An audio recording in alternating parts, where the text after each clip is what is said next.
لبيك اللهم لبيك لبيك لا شريك لك لبيك إن الحمد والنعمة لك والملك لا شريك لك. Qurbon hayiti qutlug' bo'lsin.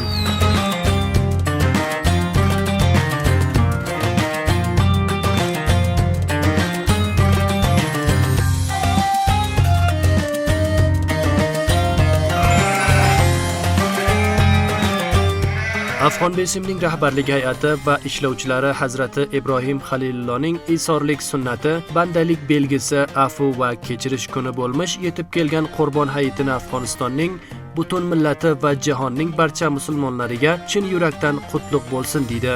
Ushbu hayitni aziz xalqimiz uchun rahmat, barakat va ilohiy inoyatiga to'la bo'lishini umid qilamiz. Afg'onistondagi eng tezkor va buyuk 4G tarmog'i